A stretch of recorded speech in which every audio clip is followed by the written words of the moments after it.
Welcome to the channel. French is ruling the roost. If you didn't know that already, Ontario has made finally the announcement that they will be pretty much canceling the applications if they wish to. Of course, they have to wish to cancel those applications, which is in ongoing, in process applications, and there is a lot of confusion around that, which we will talk. Uh, for people who are asking me whether I think certain scores will happen or not happen, and somebody very correctly pointed out that Kubeir is not a magician. Of course, I'm not a magician. Magicians might still make things happen. Put a rabbit out of a hat, pull a rabbit out of a hat, grow 2 years, actually 4 years, kind of a thing. It's the crystal ball that I don't have. The Bluetooth connection of my crystal ball is very, very weak. The weather has not been very nice, and therefore, my Bluetooth connection is not connecting with, my crystal ball is not reading anything from IRCC at this point of time. So no, I cannot tell you what scores will happen, what will not happen, when the draws will happen, which kind of categories can be invited, not be invited. No idea whatsoever. I am as clueless as you are. And the only reason you should watch this stream, and the only reason why you should still join me in this discussion, is that sometimes it's good to hear somebody else speak about the same issues that probably are bothering you. And that's all. I may have a little bit teeny weeny bit more information with regards to what the text on the website is saying, because I do it with so many applications, I do it for so many other clients. I may have a little bit more experience in understanding certain things than you might. That's it. That's the only difference, and that's the only reason why you should watch this. And I will not mince my words. I will not give you any false hopes. I will not tell you any lies. I will not tell you things which, as far as I know, are not true at what I know, right? If there are still something which I don't know, then that's something completely different. That is the reason why you should watch the stream. Otherwise, today is a beautiful Saturday. Actually, no, it's pretty glim, drum, grim, dumb, glim, drum, whatever out there. And yeah, the weather has been not that bright, yes. But yesterday was Halloween. I'm not sure how many of you actually celebrated Halloween, but then with the way IRCC is behaving, I think we have a Halloween pretty much whole year round nowadays. Spooky stories, ghost stories, horror. I mean, every time there is a draw, you want to close your eyes. You don't even want to see at what IRCC may have now done, and you want to sort of stay away from it. And regardless of how it's playing out, only one category is coming out of this whole thing smelling like the roses. And as you already know, that is the French immigration category. I mean, like, amazing consistency, if you know what I mean, right? Draw after draw, scores after scores. It is, if there is anything that IRCC has been consistent, it's French. They have never let us down as far as French is concerned. Months after months, weeks after weeks, whenever we think, okay, this time it's not going to be French category, it probably will be another category, but there is a French category draw. And that is something which is true. Okay, something. Why are you always coming late? My humble apologies. We are always being punctual when you say, and you are coming late every time. The problem is, and the problem continues with me, is that I try and fix a schedule, and there are some tests that I run with the equipment that I have at the last minute, because it has to happen just before the live stream. And that's the time when I realize this is not working, that is not working, the settings on one equipment is not right, and the other equipment is not right. And lately, I'm not sure if how many of you have been watching since last couple of streams, we've been having a lot of internet issues as well. So since morning, we've had somebody from the internet service provider trying to figure out where is that data packet being lost, and they're even trying to rework the whole fiber optics in this area. So I apologize, and I know what you're saying. Hopefully we will try and start earlier than later. But thank you so much for still having that faith and trust and being here. So I really appreciate that. Moving on, as I was saying about French category. So again, if earlier there was something which said that why am I jealous about French? I'm not jealous. Why should I be jealous? And some people said that I am upset and angry because it is impacting my business. No, it is not. I have a lot of Francophone. You will be surprised. I do have a lot of French immigration category applicants as well. as much as you would not want to believe that. So it's my business doesn't get impacted. I mean, as long as IRCC is conducting draws, as long as there are TRVs and study visas and work permits and all kinds of applications, don't worry about my business. But thank you so much for being concerned about my business. I really appreciate it. It really feels nice to know that all of you out there are looking out for me. But other than that, I've got nothing against French. It is the second official language. It is a beautiful language, right? It is apparently it says one of the most romantic languages as well. But it's also equally very hard to master, or rather to at least score level 7 at. The problem is not with French as the language. The problem is not also with the fact that IRCC is showing undue favoritism towards French. That is also not a problem. Of course, it is a second official language. They want to give it priority. Fine. The problem is when they, on one hand, speak about labor market shortage. They talk about how there are these gaping holes within the economy which the immigrants shouldn't fill or whatever. And then in the name of including the cultural aspect of the second official language in Canada outside Quebec. And mind you, most of the people who actually do come to Canada under the French immigration, though they are supposed to reside outside Quebec, that's the whole purpose of this category in the first place, most of them actually land up going to Quebec anyways, right? Because they feel more comfortable. I mean, imagine if your first language, or the language that you're more comfortable in, is spoken in only one area of the country, or rather largely spoken in one area of the country. Would you really be comfortable wanting to go into a different area and trying to set up your whole new world over there? It's pretty difficult, right? I mean, as it is when you come to a new country, it's pretty difficult. Imagine then coming with the language aspects as well, where you may or may not be comfortable with English otherwise, and therefore having to live outside the main areas where French is spoken. So the whole purpose of this French language proficiency category is that they can bring in more people who speak French, and therefore have them set up communities or become part of Canada at large outside Quebec area. But that purpose is largely, data is there, the statistics is there. I'm not saying it. The data is, the numbers are talking about it, right? And yet they go on issuing these large categories, right? So when we already say towards the end of the year, majority of these draws are happening from the next year's quotas, which is true, because imagine 60 days you have now to submit your application. So most of people will be submitting towards the end of the year. And by the time the processing will be completed, it will be next year, and hence you come towards the next year's quotas and targets, etc., etc. So in spite of that, they are conducting such large number of draws. Are they bringing out all of these from the next year's quota? And if yes, then are the next year's quota already high? Because for CEC, even those CEC draws, they should be conducting from the next year's target.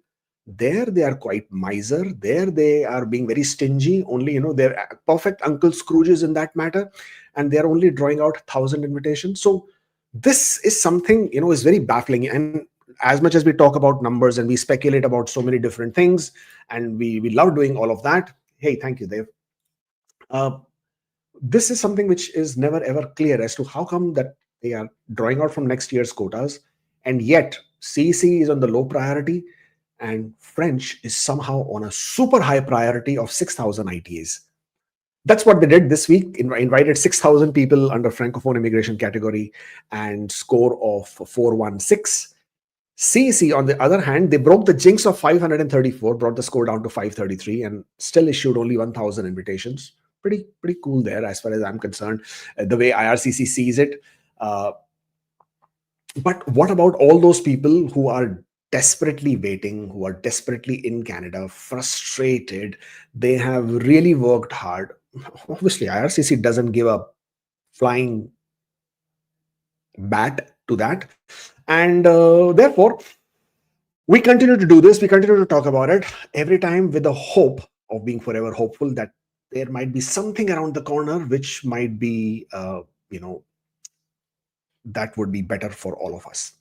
Well, first positive comment: your connection is much better now, and thanks for your guidance and advice. It helped me and I got the IT and COPA within 2.5 months. Yes, that's the kind of news I love to hear. Here's the comment I love to watch. First of all, thank you so much for confirming the connection is better. It The minute I say that, that's when it starts going bonkers. I'm not sure if that happened from my side or if that's really how it was. Uh, but maybe I'm just jinxing it. Maybe you're jinxing it. I'm not. I'm glad to see that you managed to get your COPR done at the earliest. That's pretty cool. What else have we got?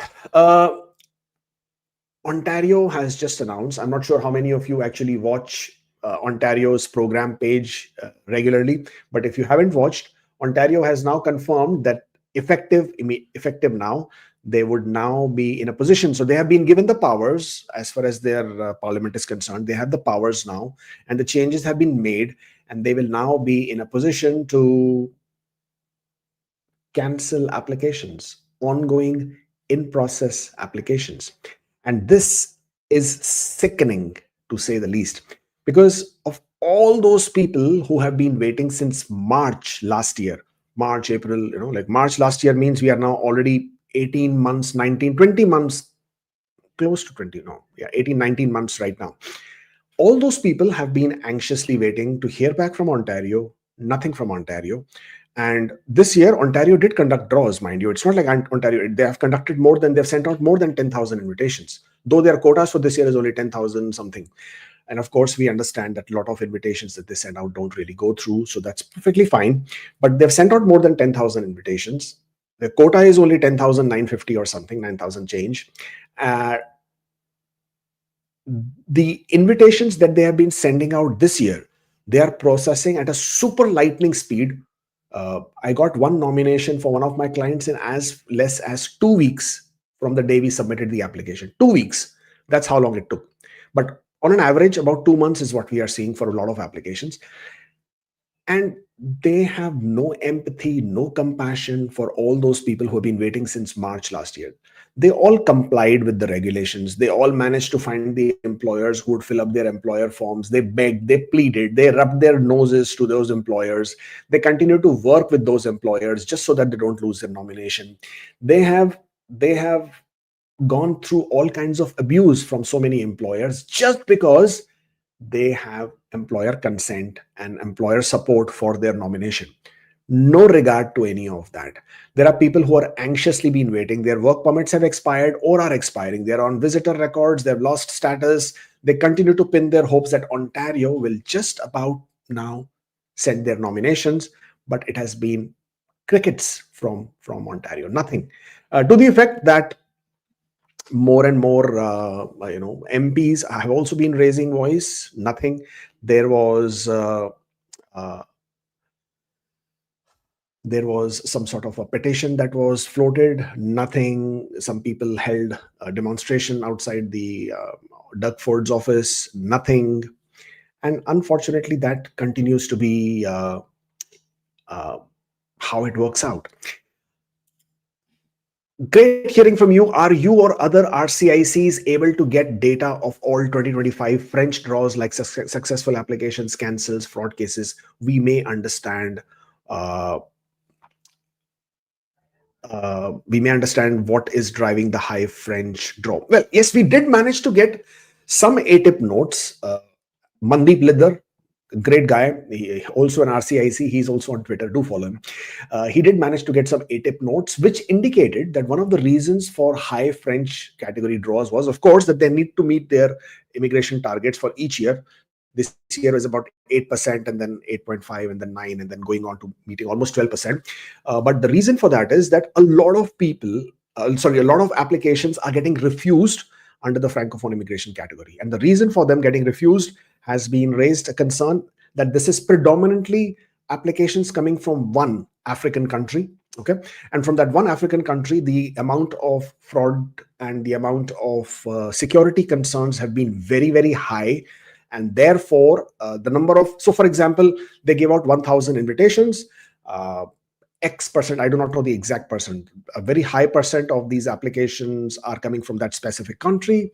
And then they have to refuse those applications for criminality, security, fraudulent activities kind of reasons.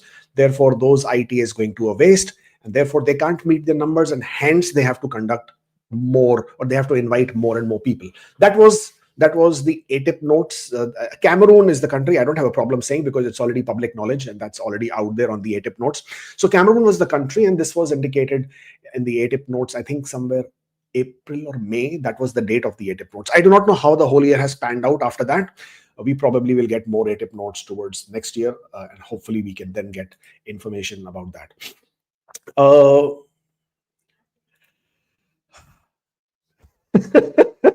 Hey, Stephen, nice to see you here, man. You said IRCC doesn't give a flying bat about something. I feel like that bat is the wrong word. What did you mean to say? Well, I meant to say exactly the same thing. I don't think IRCC gives a flying bat. And the reason why I use the word bat is because bat can actually hang upside down. So as long as anybody is hanging upside down and IRCC doesn't give a flying bat to that, well, that's you know what I mean, right? I mean, come on, don't make me say that this is a family show. I mean, if I start using language, then it won't really bear very well on me, right?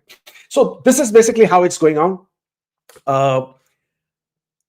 Ontario is a big contentious issue at this point of time. We're going to talk about that in a bit, but let's very quickly complete, or rather get through with our, oh, we got Halloween pumpkins there. Why do I have Halloween pumpkins on my background? Can we get rid of this, please? Oh my God, where did we get this? Sorry about that, guys. Why do I have so many pumpkins? Can we get rid of this? Can we get rid of pumpkins? Yes, thank you. So, Canadian Immigration Weekly Roundup. Let's get on with this one. Topics of discussion. Express entry was the first one. The week started with the PNP draws, and therefore you had 761 as the CRS score, with the rank cutoff at 302, means 302 invitations sent out, 761 was the score. So whenever you have a PNP draw right at the beginning of the week, you know that there should be some good news with other category draws happening as well. And express entry, they didn't disappoint. The very next day, on Tuesday, you had the express entry category draw, which was for Canadian Experience Class category. And this was, no, this is not a category draw. This is a program specific, because Canadian Experience Class is a program, not a category. So this was a program specific draw for Canadian Experience Class. 1,000 invitations, 533 was the score, breaking the jinx of 534. And then very next day, we then came to know why IRCC issued only 1,000 invitations. We had the French language proficiency draw, which was for 6,000 invitations, and score was 416. Express entry pool looks pretty much how it was. It has been left. 501 to 600 still shows 25,000 people, 25,000 and above. So 25,997 is the last pool breakdown, what it shows at for 501. And this was on October 26th. If 1,000 CEC draws have been sent out, so that 25,997 should now be sitting at 25,000. And then there were 6,000 invitations for Francophone. So few profiles that might have gotten cleared from this number. So you're still looking at about a 25,000 number. That's what you are sitting with at towards the end of the year, in the month of November, just before the immigration levels plan to be announced. Now, on the immigration levels plan, this is another interesting one. Section 9, I'm not sure how many of you follow this, but Section 94, subsection 1 of IRPA, Immigration Refugee Protection Act, states that the immigration minister must table to the parliament a full-fledged report as to who in the preceding year, who have been invited, how many people have been invited, what were the categories, on what basis did they decide the categories, etc., etc. Plus, of course, also table the next year's immigration levels plan. For some reason, they chose to disregard the law itself, Immigration Refugee Protection Act, Section 94, subsection 1. Mr. Mark Carney, Mr. Prime Minister, Miss Immigration Minister, you guys are in complete disregard of the immigration laws, which says that you must have done it by 1st of November. Today is the 1st of November. So unless somebody pulls out a rabbit out of the hat, again, somebody will say today is a Saturday. Yes, today is a Saturday, but they could have done it yesterday. Last year, Mark Miller did it on the 24th of October. He didn't even wait till the end of the year. He just did it on 24th of October. We were not even expecting it to happen on 24th of October. It's happening every single year. Usually it happens on 1st of November or earlier. I mean, at least I can't think. Maybe there has been some instances when it was post 1st of November. I can't think of any. But this year it's on the 4th of November. And if today was a Saturday, but at least Monday is still 3rd of November, Yet it's not happening on Monday. So 4th of November is when we expect the new immigrations level plans to be announced. Going to talk about that in a bit, but moving on, this is how it is looking for this year. For this express entry draw. PNP draws did happen. Alberta conducted accelerated tech pathway draw on the 21st. On the 16th, they invited aviation stream. On the 15th, they invited agriculture stream. And the 10th of October, they invited dedicated healthcare pathway. On the 23rd and 24th, they also invited Alberta opportunity stream applicants as well. Manitoba on the 23rd of October also issued some expressions of interest draws. 29 candidates were invited. At least they're keeping it going there. Newfoundland and Labrador, October 22nd, they invited 100 people, 55 under the provincial nominee program and 45 under the Atlantic immigration program. Prince Edward Islands on the 27th of October invited 159 candidates under the international graduate stream, and these were extended to graduates from UPEI, Holland College and College DLL who are living and working in the province. In other news, this is interesting. Canada's immigration levels plan to be announced on 4th of November. This is what Mark Carney announced when he said he's going to be tabling the budget on the 4th of November. And along with that, he would also be making the announcements on the immigration levels plan. That is what was indicated. And then following day, there was also a report which came from CTV News where it said that in CTV News, they said that they are not sure if they will actually announce a complete immigration levels plan on the 4th of November. So there is more shocks and surprises remaining. 4th of November, of course, is Tuesday. And of course, on Tuesday, we will figure out exactly what is happening in Canadian immigration as far as 2026 and onwards is concerned. What are you expecting? Let me ask you guys, what are you expecting? Are you expecting that the numbers will remain the same? Are you expecting that the numbers will go up? Are you expecting that the numbers will go down? 3 options. Lock kiya jaye. Pick your chance. Pick your options and tell me on the comments. Let me very quickly see what are you saying. Will they invite more people? Will they increase the numbers? Will they reduce the numbers? Will they keep them the same? When I'm saying the same, it's about 380,000, 375, 380,000 permanent resident. Now, teeny weeny rumors that came from some people, they have indicated that there was no change in the immigration numbers for the agency. There was no change. Let me pull up the chart here. There is no change in the numbers from for the refugees.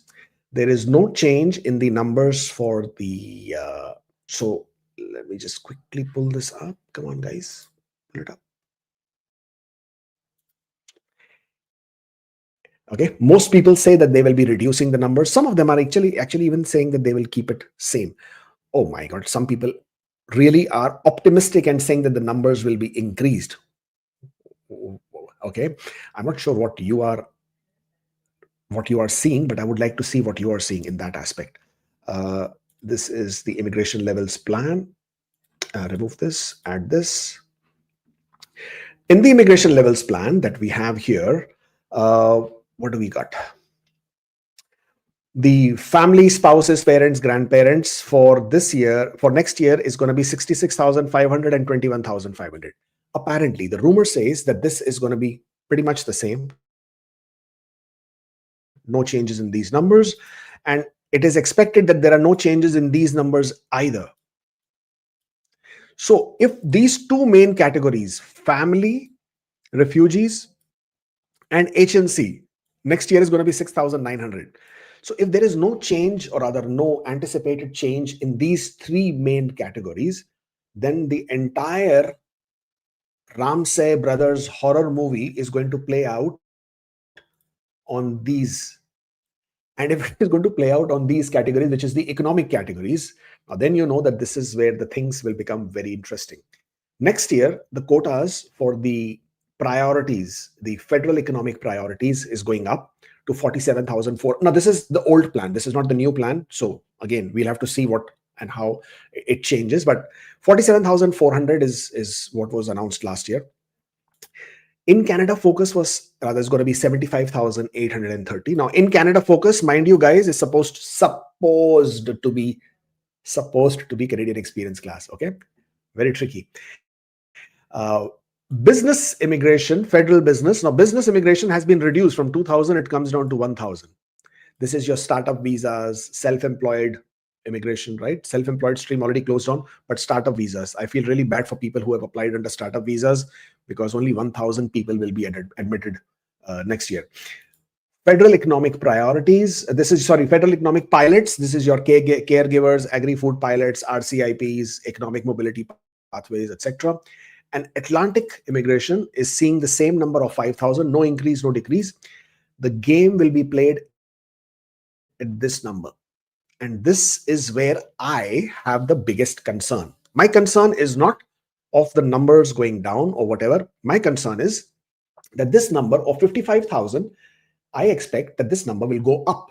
And the reason why I expect this number will go up is because this government, Mark Carney's government, likes to play in tandem. They want to play hum saath saath hai. I'm not sure how many people get the reference, but they would like to play a very lovey-dovey, we are all brothers, put your arms around each other and you're my friend, you're my brother, I look out for you, you look out for me. That very closed, knit brotherhood program is what federal would like to play with provincial. And one way that they would like to do that is by extending their nomination quotas. Now, last year, Mark Miller had pulled that back. Mark Miller pulled it back as a punishment for the provinces for not towing the line by taking in more refugee claimants. And this was seen as a punishment. But this year, already, they have assigned 27,500 more quotas to the PNPs. They added 27,500 to the PNP quotas by removing them from this number. So from this number, 27,500 was removed and given to this number, 55,000. So when this number was taken off, 27,000 was taken out of this one. That left this number at about 50,000 something, 50,000 odd. And even then, even when you go with 50,000, only so far 23,000 invitations have been issued for Canadian experience class. Even then, that's not enough. But then again, we have 2 more months to go. So you can expect another couple of thousand invitations, maybe 3, maybe 4, I hope more. And then that would take care of this in Canada focus. But again, why do I keep correcting myself here? These quotas have already been met, right? Because we had a lot of inventory from last year. That came through with this year. So whatever draws are going to will be happening now should be from this year's category. So the reason, again, this is my speculation. So please don't beat me on this. I love speculating. You can do that as well. My speculation, this 75,830 for next year is going to go down because they have to increase these numbers to at least some number. This 55 has to go up to at least 75, 80,000. Now, if it has to go to 80,000 for PNP, actually could be more, but if it has to go to 80, 85,000, this has to come from somewhere. Because the total number, there is a total number. Total number is not going to go up. It is going to go down or it will remain the same. And if this number has to remain the same or if it has to go down, this number has to come from somewhere if they have to increase this. So if they have to increase this, one of the locations that this will go out from would be from here. That is, Canadian experience class or federal high skilled has been the scapegoat forever for the last 3-4 years. When they had to make room for TR to PR, they culled the federal high skilled. When they had to make room for Afghanistan refugees, they culled the federal high skilled. Now they had to give extra slots for PNPs. They culled again the in Canada focus or federal high skilled. So next year, again, 4th, when we are expecting the new immigration levels plan, you will see this number being culled again in order to make more room for this number. Again, time will tell and we will realize how that plays out. But what that would mean is that one of the reasons why IRCC is conducting small size draws of Canadian experience class is because they are still waiting for these numbers to be finalized. And they are already worried that when they'll be carrying the inventory to the next year for the processing of applications, they do not want to carry too many applications in process under this because they will have the whole year to wait to meet this number, which will be reduced anyways. So they don't want to have too many applications there. That could be possibly speculations again, guys. That could be one of the reasons why they are reducing the numbers right now in this end of the year, so that when they go into the next year, they can still balance it out and play out. Therefore, and because this is expected will be balanced out or will be played out, therefore, there was one question here. I would like to take that up now. And it says 525, any chance early next? Explain in detail. Explain in detail. Details demanded. Well, these are the details. I just gave it to you. And because I anticipate that next year, so because they'll play a balancing act, the quotas are going to be reduced. And if the quotas are reduced, they're already playing out in a safe manner. They're issuing less invitations and express entry so they can balance out next year. So when we come into the next year, and when obviously they will have, even IRCC until the end of the day do not have that much of clarity, because the policy makers are playing it right till the end in order to finalize these targets.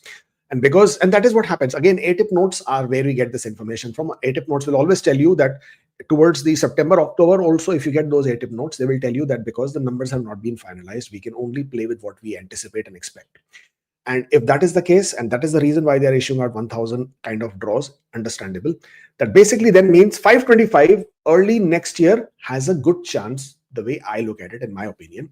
Because if this year they have played it safe and issued fewer invitations, so they carry a less inventory next year, then when they get into next year and they have more clarity on what is their quota for 2026 for this number, they would be at more liberty to issue out invitations if they have planned it out for the whole year. So 525, I personally feel once they start getting into issuing regular draws again, when I'm saying regular draws, I mean draw size of at least 2.5 to 3,000 minimum, going up to 4 to 5, that would be wah wah, balle balle. That is what happens. But if that happens, then you'll be looking at a much faster drop. But for 525, I would assume that if they start issuing out draws at 3,000 levels each, this should happen in 2 draws at most. That's the way I would look at it, because it's only 25,000 people. Again, I shouldn't be saying only, but there are 25,000 people with a score of 501 and above. And these 25,000, unfortunately, IRCC doesn't give you 10s distribution. And therefore, the way things are, this year, the score has not gone below 518 at all. So a large chunk of people are all collected in the pool between that 500 and 518 number. And the number above 518 is still, of course, high, but not that high. Therefore, 525 should hit sooner than later. And you will see probably, once IRCC, again, it all depends what the numbers are and how quickly they can start going out and issuing out their invitations. The sooner they do it, the better it is. Back to what we were talking about, and this is all about 4th of November. We will join on 4th of November and we will rock and roll and talk about this in detail. So don't forget to join in on 4th of November.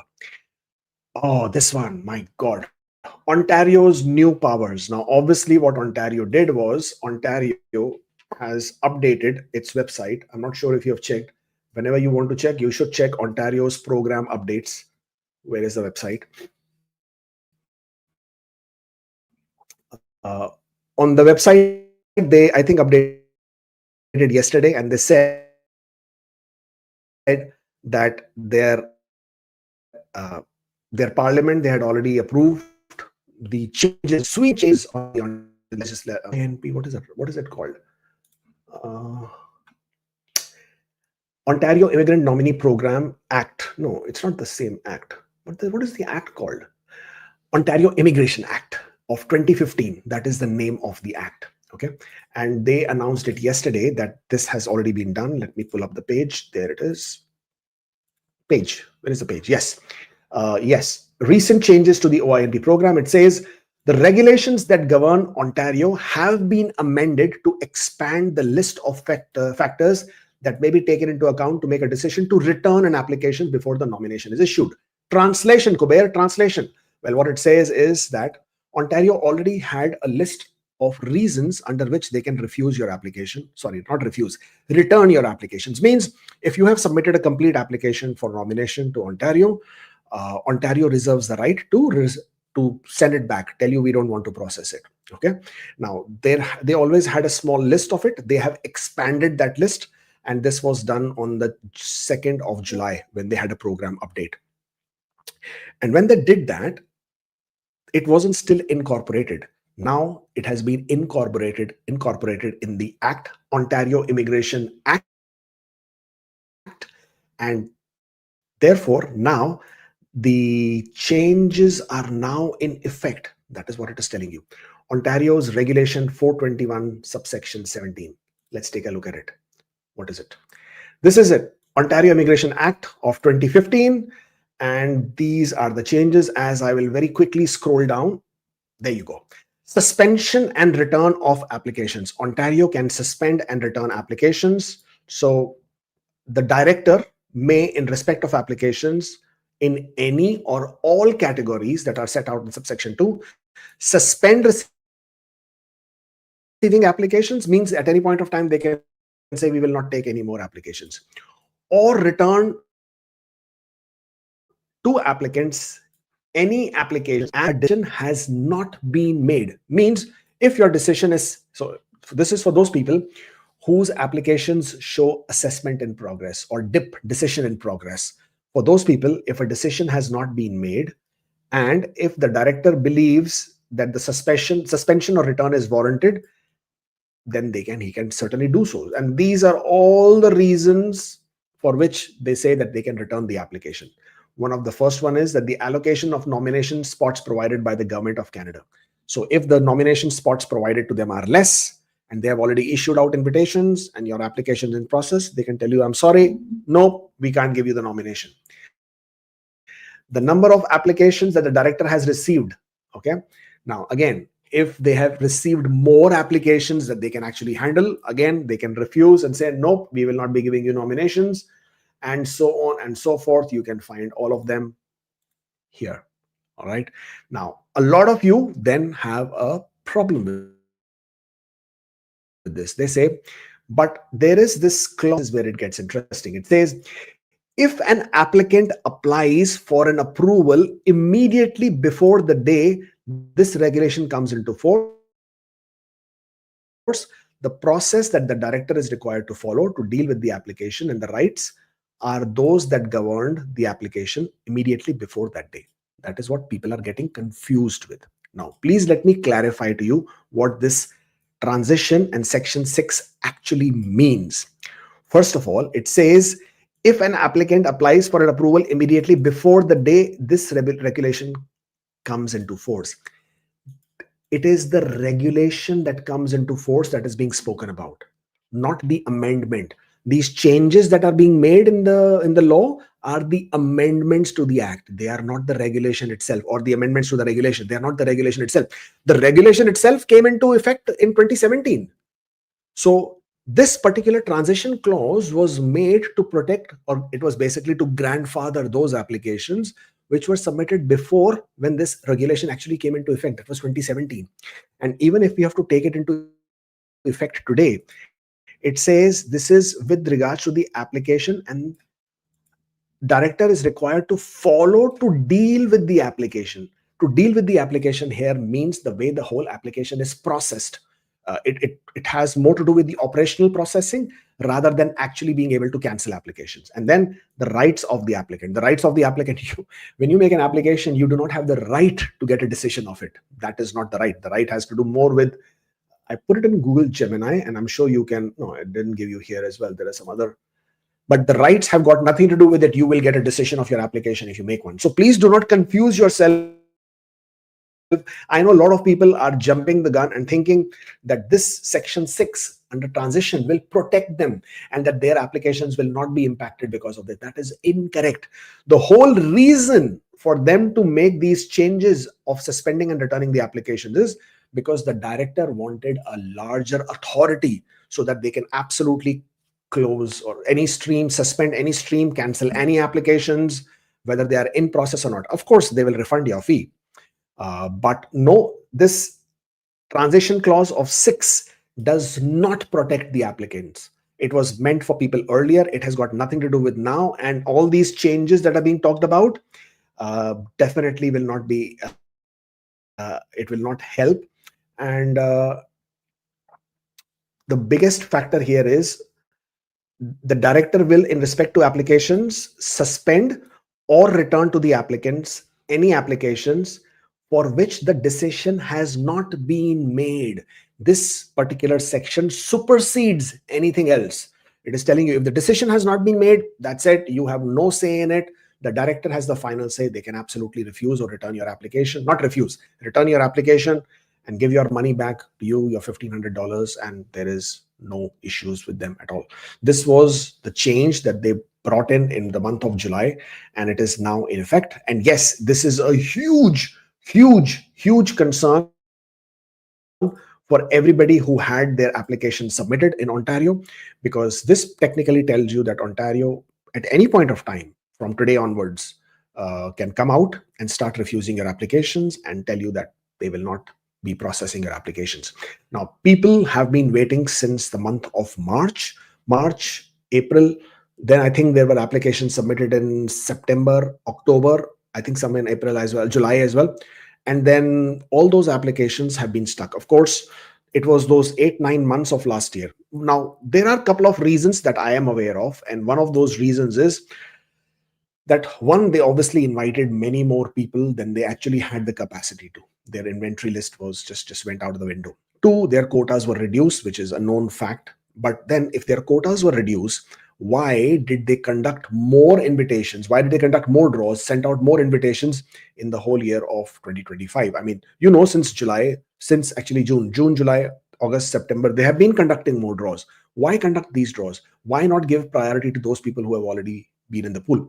But one of the reasons that has been cited is that over the last few months, and again, Ontario's website itself will give you that information, they have identified a lot of people who have been committing fraud within the Ontario applications. The applicants themselves, the employers, and also the immigration consultants and lawyer. Now, these guys have all been conducting all kinds of fraud by providing fake payroll, fake documentation, incorrect information, charging money from the candidates. People themselves, applicants themselves, have been running fake payrolls in Canada. Employers have been running fake payroll. So all that was discovered. And over the last few years, they identified a lot of people into the effect. Some people have even photoshopped the employer form and submitted in their applications. I mean, you guys really have that daring and courage, man. I mean, you guys really you guys are not scared of anything. So some of you have really gone out and done those kind of things as well. And because of that, with the huge number of fraud that was identified, especially in the in-demand skill stream, in the skilled trade stream, and a couple of employer driven streams as well, they, with that caution, they have held back processing for most of these applications, and they are now obviously rethinking how many of those they will want to proceed. Now, I do not know which applications will be refused, because of, again, at the end of the day, if the job offer that you had, the work experience that you had, the knock code under which you were invited, if those are no longer as a priority, okay, then the chances are your application may be refused. So take a look at the previous year's priority lists and match it with what you feel are this year's priorities. If they continue to be in priority, then the chances are your application may still go forward. But if that is in a knock code which is no longer a priority, then I'm afraid you might have to hear some bad news there. And therefore, Ontario creating more uncertainty at this point of time when things have already been quite difficult. So yeah, it's quite a concern. It's like you pin so many hopes, you prepare, you plan so many things on the basis that you're going to get the nomination, right? And so many people have been sticking around, have been in Canada just because they want to hear back from Ontario. It's really disheartening. It's very demotivating, but that's the real deal as of today. That's all I have for you. Connect with us on social media platforms. We are there everywhere: Instagram, Facebook, Twitter, YouTube, almost everywhere. And if you're here, then you must hit on that subscribe button, hit on that like, follow, share. Of course, that's the right thing to do, because that's what you're here for. Get rid of this. Yes. And let's take a quick look at actions. Of course, now just to very quickly remind you that at the end of the day, where is it? I am a CICC licensed immigration consultant. I do run my own immigration firm, Ask Kubeir Immigration, and we do represent clients for all types of immigration applications. So therefore, if you are looking to hire an immigration consultant, please do consider us. We think we are pretty good at what we do. We are pretty much PFL specialists as well, with all kinds of PFLs that we have been seeing and handling. Support at askkubeir.com. That's our email address. By all means, please drop us an email. We'll be very happy to assist you with your application. Otherwise, if you wish to book your appointment to discuss your queries one-on-one, because I know I can see a lot of questions, I'm not sure how many of them I will be able to get to and answer for you, but I'll try and do my best. But if you wish to discuss your details, your application more in and understand it better, then askkubeir.com/appointment. That is the link. Please do book an appointment, and then hopefully we can get to an understanding of what and how we can help you and understand better options. Okay, let's see all these questions that you have here. Any hope for CEC before year ends? Score is 523. I do not know about 523, but certainly CEC draws I do anticipate for this year. Of course, only time will tell how many invitations they sent out, and that by itself will. I also have a feeling, and this is just a pure gut feeling. Once immigration levels plans have been announced, and knowing very well that the invitations that are being sent out now are for the quotas of 2026, if the quotas of 2026 have stayed same, similar, maybe higher, and not too much of a drop, there is a possibility that now IRCC can draw out some invitations with a little bit more free hand and try to balance the game that they have played this year. It's a possibility. If that happens, yes, 523 may happen, depending on how frequently the draws do happen this year and how many invitations are how many invitations are issues. Wife has postgraduate work permit, valid knock. I am in Canada on a visitor record. Can I submit outland SOWP from Canada, or must I apply from India? You don't have to apply from outside Canada or whatever. You can do an inside Canada application. If your spouse is working, if your spouse has a valid knock code job and you want to apply for your open work permit, you can do an inside Canada application. Not a problem. Harsh, nothing here. Harsh, nothing here. Okay, move to Nova Scotia from Ontario in March, got PNP in May, got PR in September, want to move back to Ontario. What's your view? Very contentious question, because you got nominated by Nova Scotia. I am always of the opinion that you should stay put in the province that has nominated you. Jumping around in this manner might only hamper your credibility with the province. Now, in people would argue that Charter of Rights and Freedom, Section 6, mobility rights, protects all permanent residents and protects their right to live, work anywhere in Canada. There is a notwithstanding clause there, because you did get your nomination from the province where you have expressed explicitly that you want to live in that province. So therefore, my recommendation would be to live there at least for some time.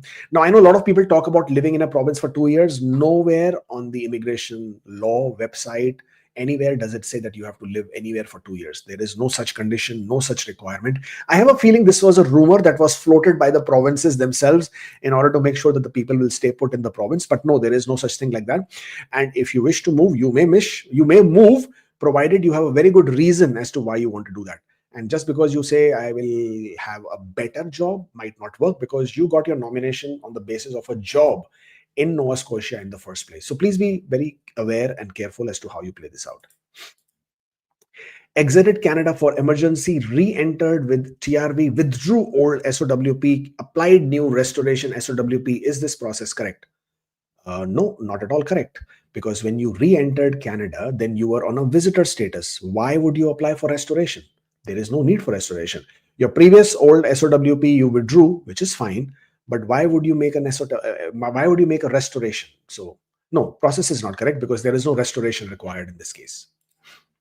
Waited for more than a year in Ontario. Now they can return our files. Work permit about to expire. Can we pursue a legal case? Unfortunately not. In such cases, they have already protected themselves by initiating this within their legal legislation itself, and therefore they are protected by their own regulations itself. And no, you might not be able to pursue with any positive decision. I have attained 7 in writing in TEF and rest are 5. My work permit expires. How should I proceed? Well, if you have 5 in your language skills in French, then if you find an employer, then you can apply for a closed work permit under the Francophone mobility. And while you are then working in Canada, Canada, then you can continue working on your other skill sets as well, so that you can get 7 in all and therefore apply under the French speaker stream. Received ITA under Cook category based draw. Under Cook was not the category, it was trade category. Cooks are included there. What's the current average processing time? Average processing time roughly is about 4 to 6 months. My India BAMS got, I don't know what is BAMS, but got IQAS, Bachelor with Focus in Ayurveda. Okay. I have 2-year post-bachelorate diploma for highest education in CEC. What to choose, 2 or more or just bachelor's? No, you will choose 2 or more because you have 2 years diploma. I'm assuming that is in Canada, and you have a bachelor's degree, I hope, which is evaluated. You said you got IQAS for that. So your education scores will be as per 2 or more. And in express entry, you don't have to choose 2 or more. You simply enter information individually for your education, and the system will automatically give you the points. For counting 52 weeks of work experience, can we count each week as starting on Sunday and ending on Saturday? Yeah, you can count. I mean, there is no reason for you to not count it that way. Usually, you will count it Monday to Sunday. You can count it as Sunday to Saturday also. Equally works, no problem. On PGWP implied status, not sure if my job is tier 1 2 expiring spouse open work permit. Shall I apply for visitor record or no ground work permit? Any chance for bridge open? I am not sure what you're asking me. I mean, any chance for bridge open? Bridge open you will get only if you've applied for PR. So unless you've applied for PR, there is no chance for bridge open. If your spouse open work permit is expiring, you may apply for a work permit if your spouse is already working in tier category 0 or 1. So in order to make sure that your NOC code is 1 or 2, please check the NOC database. Try to match your NOC codes as per the job roles and responsibilities. And once you are certain if your tier code is 0 or 1, only then you proceed with your spouse open work permit. And there are specific occupations under tier 2 and 3 as well. So just make sure you choose the right NOC code, and based on that, you may apply for a work permit. And if that is not the option, then unfortunately, you will be applying for a visitor record if you wish to stay in Canada. Thank you for sharing valuable insights. I truly appreciate your hard work and commitment. I just want to drop by to show my appreciation. That is so kind of you. So nice of you. Thank you so much from the bottom of my heart. I really appreciate it. It's these kind of messages that I really love. Thank you so much. Born after baby born after ITA before EAPR submission, do I only add the baby in the EAPR by modifying family info, or must I also notify IRCC via web form? You don't need to inform IRCC via web form. Just update your EAPR application, electronic application for permanent residents. Just update that and add your baby to that. If you want, you can also add a letter of explanation, though it is not required, but that's all you need to do. If a person receives an ITA as single and then adds their common law partner before submitting documents, is that an issue? Score is above ITA score. Nope, that is not an issue at all. There is no problems, no issues. Just make sure that the score remains above the drawn score, and you provide complete set of documentation for your relationship. There's no problem.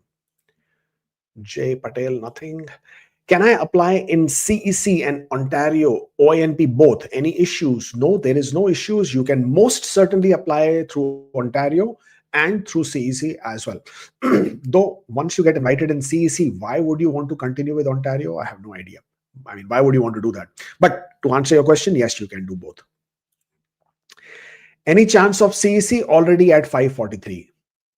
I mean, are you really asking me that question? I mean, really?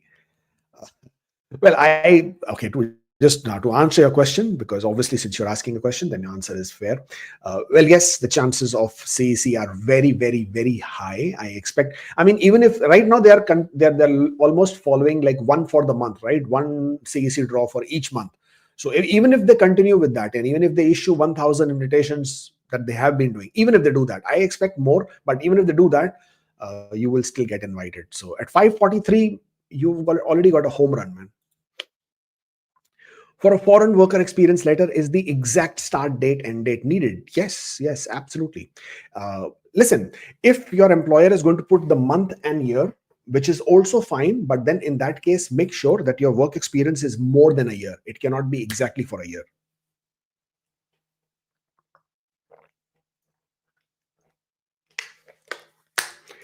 But if your work experience is pretty much borderline, then I would recommend that you have it included as exact dates on your application.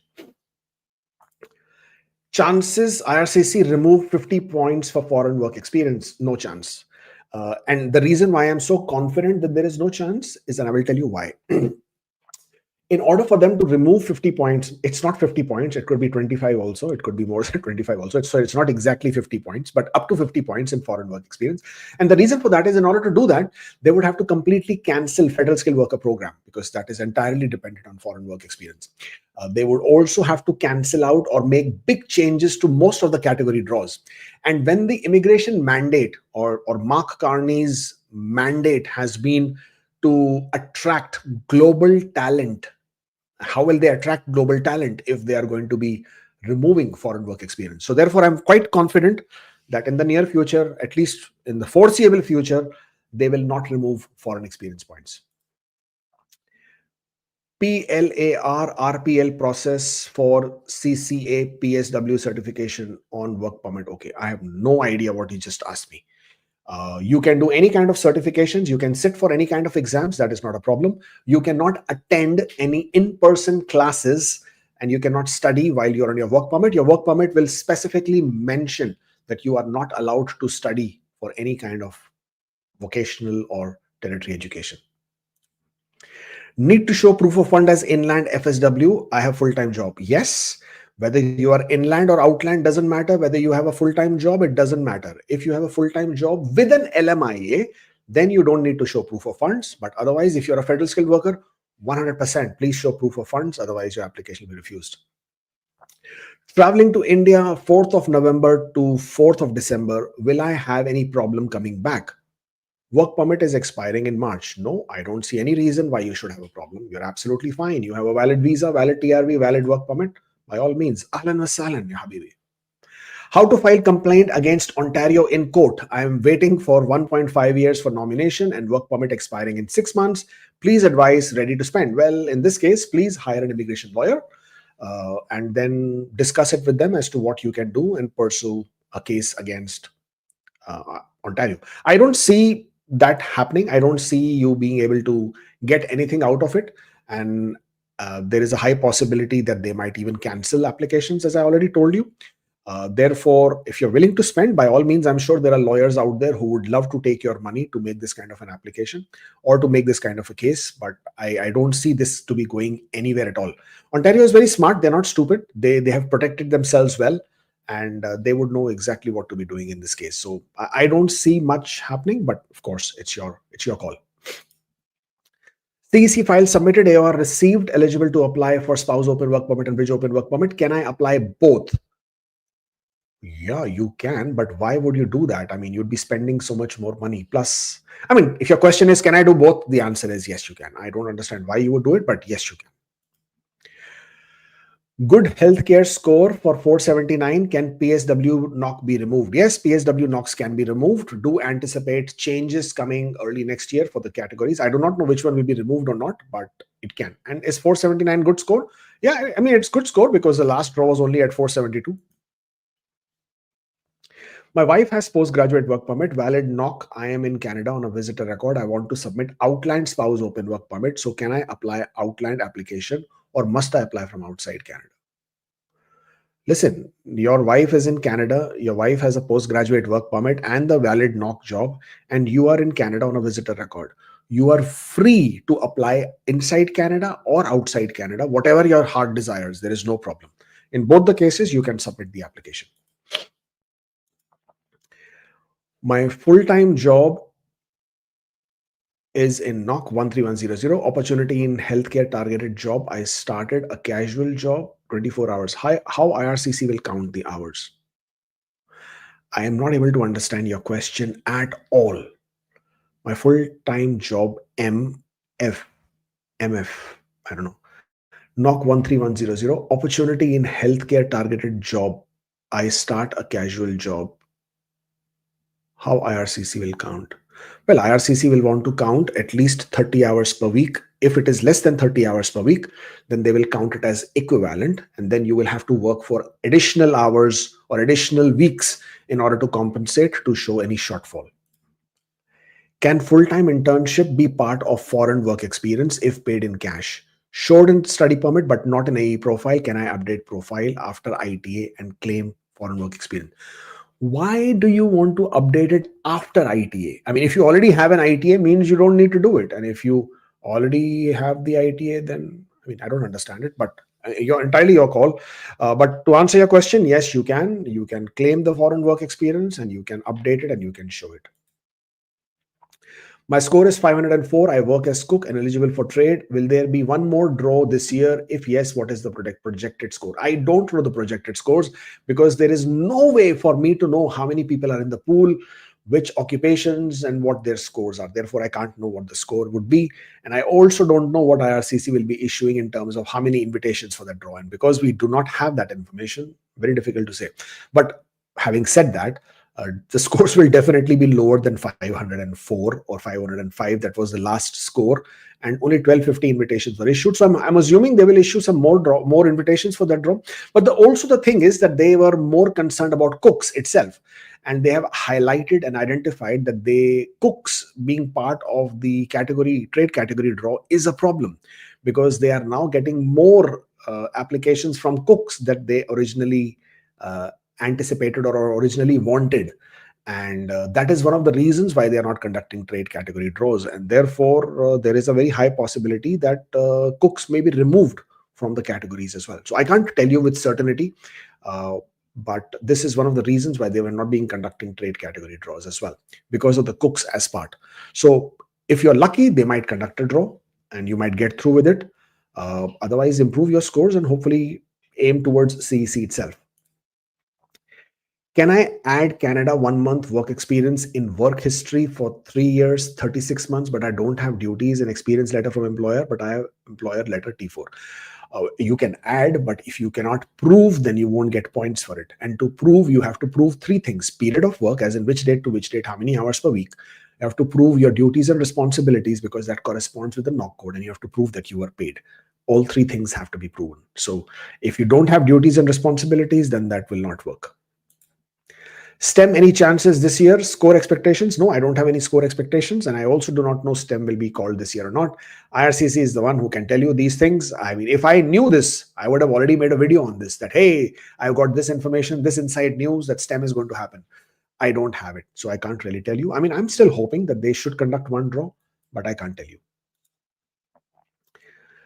My pay stub shows below regular 60 hours, but 12, 8, 24 OT hours. Can they be counted combined to fulfill 30 hours? Yes, it will count. As long as it was total of 30 hours per week, whether it was OT or regular, it doesn't matter. So at least 30 hours per week, if it is there, then it will count. Postgraduate work permit application pending. Not sure if my job is tier 1, 2 expiring. She is unemployed. Will she apply for work permit extension or visitor record, or no ground for work permit? I think I already answered this question. If you are working, identify your knock code. If your knock code is tier category 0 or 1, or under tier category 2 or 3 under the priority knock code, if it is, then you apply for spouse open work permit. There is no such thing as an extension. It will be a new spouse open work permit. If people call it extension anyways, it is extension because if you have a current one and then you're reapplying. Being unemployed doesn't matter for your spouse. And if there is no other option, then you will apply for a visitor record. What if foreign experience is short by 3 days? What should I do in that case? Or do I need to complete 52 weeks, 1560 hours, or exact 1 year? Well, technically, that is the law. 1 year, 12 months, 52 weeks, 1560 hours. Minimum, this should be completed. Now, if it is less by 3 days, then it falls into the bracket of officer's discretion. And only an officer can decide on this and make a proper judgment on this one.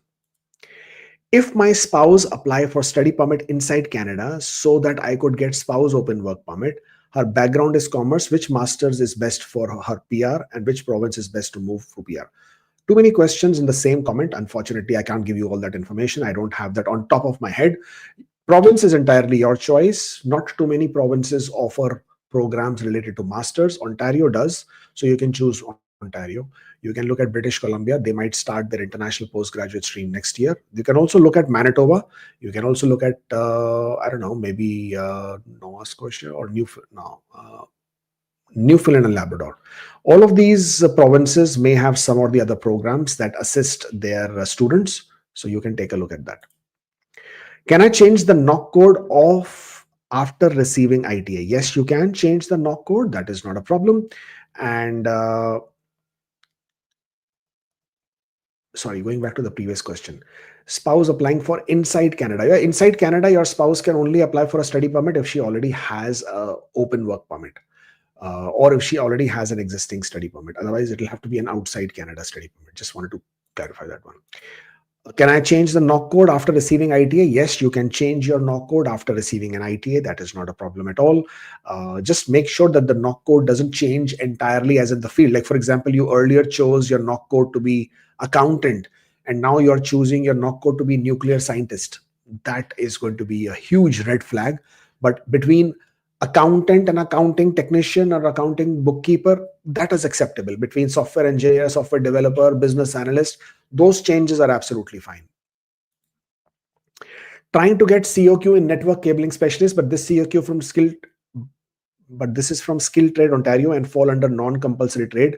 So I'm going to get 50 points. If you can check now, I now bit frustrated. I don't know what you want me to check. There is a list on the IRCC website. If you go onto that website, you can check which occupations have, it's under section A 11.2, all the knock codes have been listed. If the knock code for which you are trying to apply for this COQ, if that knock code is included and you obtain this COQ from Skills Trade Ontario, then you will get 50 points. If that knock code is not included, then you will not be able to claim 50 points for it. Do I need to submit all pay stubs to show work experience, or start and end period is okay? I usually try to provide for 1 year. It's entirely up to you.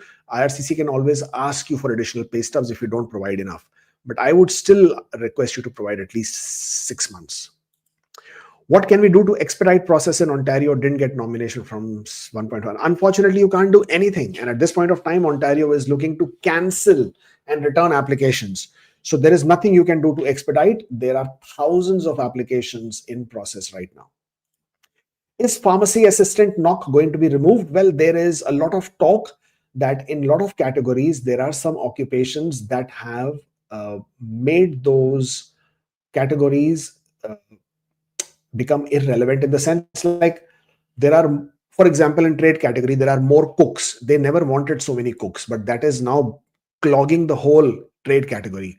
Similarly, in healthcare, pharmacy assistants, PSWs, lab assistants, they, not PSWs, PSWs all coming in under assistant nurses. So pharmacy assistants, yes. Lab technicians, yes. And then some, I think, social workers or social and community workers. Some of these knock codes have already been identified through some of the ATIP notes, that they are being reviewed to see if they really are fulfilling the shortage or the labor market priorities as they envisaged. And there is a possibility that that might be changed next year.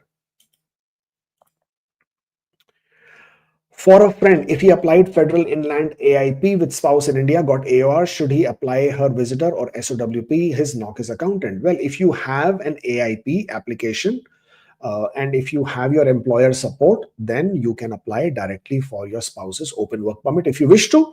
If you don't wish to, then you can apply for a visitor visa. Study permit issued in 2022, completed distance MBA. Can I claim points for it now? Didn't mention in SP. Well, if you completed your MBA only after having submitted your study permit and you didn't mention it, then yes, absolutely, you can claim points for it. The point is, did you mention it in your postgraduate work permit? I have a picture of signed job duties and details during the hiring process. Can I use it as a proof of duties? The thing is, anything that was given to you at the start of your employment is not necessarily the same thing that you did during your employment. Therefore, IRCC prefers the letter to be provided after the employment. So in your case, if you have no other option and this is your only chance, then you can take a chance and because it's only for 1 month, right? So you can take a chance and explain your situation that the employer is unwilling to provide you, but it will be their discretion. Old SOWP expired and I withdrew it. When applying for new one, the system automatically showed the restoration option. I had to travel urgently and re-enter Canada using my valid TRV. Okay, so what's the question? Well, if you're asking me that why I said about the restoration, well, the point is the system will ask you for the restoration option depending on what information you have entered. So if you have entered Canada as a TR on a TRV, means you are now on a valid visitor status. If you are on a valid visitor status and making an application for spouse open work permit, there is no way the system will ask you to pay restoration fees. So when the system will ask you for your current status in Canada, you have to mention the day you arrived and 6 months from that as the day until when your status is valid. And the system will not ask you for restoration. I had claimed points for my sister who is a PR and now she's not living in Canada. What do I do now in my APR? Well, you can't claim points for your sister and therefore you have to remove saying that do you have a sibling in Canada? You'll have to say no. You will simply mention your sibling information in the family information. That's all. You can't claim those points. I completed 52 weeks with 1560 hours, but in 363 days, will it be counted? As I mentioned earlier, it will be now in IRCC's court. It's in that basket of discretion. I should say that they will not be that strict and hopefully they will give you the approval because 2 days is not a big deal. But again, it will be their call. Applied for 3-year SOWP as dependent of spouse PGWP, got a supplet for MB for 2 years MP. I have no idea what you're saying. Do I get supplet in sub form or for 2 years or wait to approve? I have no idea what you're asking me. What is supplet from MB? Support letter for Manitoba. Oh my God. Support letter for Manitoba for a 2-year work permit. Do I give support letter in web form? No, you don't need to give support letter in the web form because you applied for a spouse open work permit that comes under a different category all itself. If you want to apply under the Manitoba support, then you will have to make a new application. You can withdraw that and make a new application. So, I mean, if you wish to send a web form, by all means send it, but it is not going to make any difference to that application. Got my PR with CEC while residing in Quebec. Now my employer wants to offer graduate program in partnership with McGill. Should I accept and stay in Quebec or should I leave Quebec? Well, once you are already a PR, nobody is coming and asking you where you are living, what you're doing. So the decision is entirely yours. You can continue to live in Quebec, though it is not recommended because your intention was to reside outside Quebec in the first place. However, in this case, because it is not a provincial nominee program, and Charter of Rights and Freedoms does protect you, and IRCC never comes back and asks you. So that is a risk you're taking. I've never seen anybody getting into trouble for this, to be very honest. It's a judgment call you'll have to make. Can I apply for an outland SOWP while I am physically inside Canada? Yes, you can. And I've answered that question 3-4 times already. You can apply for outland SOWP even while you are inside Canada. It is just the different forms. But you don't need to. You can apply for inside Canada also. So the decision is yours. You can do an outside or inside, no problem. Human capital priorities, outland healthcare at risk of being returned? Yes, there is risk for all types of applications to be returned. I would assume that healthcare category, because it is in priority list, that they may skip the healthcare category. I would like to believe so, because if they're going to use the excuse of labor market priorities, then healthcare should not come under that whole banner because it is an ongoing priority. So fingers crossed. I hope there is not they don't apply a blanket return all the applications policy. And they only choose specific ones where they really feel that there is no need for the labor market. I chose industrial pharmacist knock code, but now I'm choosing chemical technician as my duties more related. Any problem? No, there is no problem at all. Provide a brief letter of explanation as to why you are changing a knock code. What documents to show work experience for paid internship during BDS degree? College from India cannot provide reference letter as it was part of academics. Well, then it will not work. You will need to provide an employment reference letter. Now you can choose to apply to get it from your senior doctor as well. However, that will again become IRCC's discretion to accept it or not. But what you're looking to get is an employment reference letter. Period of, it should state from which date to which date you were working, what kind of roles and responsibilities, how much you were being paid, and you have to prove that you were being paid as well. So that is the only way you can claim that period of work. Living in Montreal, preparing for French. If I get CLB 7, will I need to move out of Quebec to get PR? Well, your intention should be to reside outside Quebec, and you would have to demonstrate that. You will have to express it, and you will have to provide supporting evidence as well, if needed, if you are already living in Quebec at the time of submitting your application. But that's the whole point. The whole intention is to reside outside Quebec. Studied Master in Commerce from India. Which master course should I apply in Canada for PR goal? You can apply for any masters. There is no specific masters for PR. You could choose any PR. Of course, when you're choosing to study PR, then you will choose the PNP programs. And in those provinces or the provincial nominee programs, you will see which field of education may have a higher priority in terms of points. For example, in Ontario Masters stream, you get more points for different fields of education. So please identify those and then choose accordingly. Applied for postgraduate work permit on May 6th, got my job on April, got my confirmation letter on May. First counted my EE work experience from May. I am not sure what I'm reading. My mind is going all bonkers with this kind of numbers. Got my job on 24th, got my confirmation letter on May. Which confirmation letter on May? Counted my EE work experience from May. Listen, the day you applied for your postgraduate work permit and the system has generated a confirmation that you have now applied for your postgraduate work permit, from that date onwards, your work experience is legit and you may count that and you can use from that date.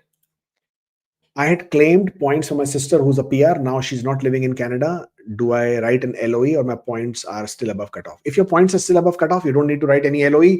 Simply change the answer to showing it as no, whether your sister lives in Canada, and then you can continue with your application.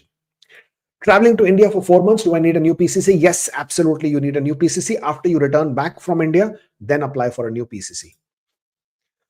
Social worker knock code will be there in 26. Well, I personally feel that they might be relooking that knock code. There is a high possibility that they will review the knock code, especially social workers as well. That has been one of the knock codes that has raised the concern that they are getting too many candidates from these knock codes, which they didn't really originally need. So it is a possibility. I don't know for a fact. I don't know for sure.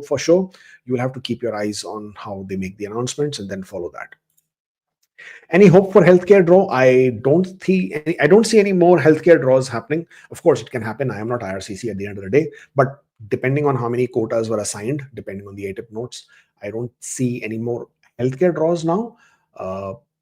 Yeah, not at this point. Maybe an education draw with a small number, probably. But no, I don't see any. I would rather, I think there is a possibility of a trade draw. There is a possibility of a STEM draw. There's a definite possibility of a French draw, but I don't see healthcare. I'll be very surprised if I see healthcare draw. Of course, it can happen, but I don't see it.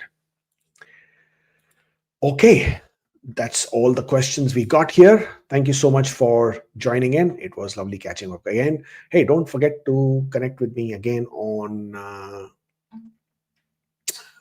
Tuesday, 4th of November. We will be talking about the new immigration levels plan. And that would be exciting. So join in then, and then we will see what Mark Carney has announced and what we can expect from there on.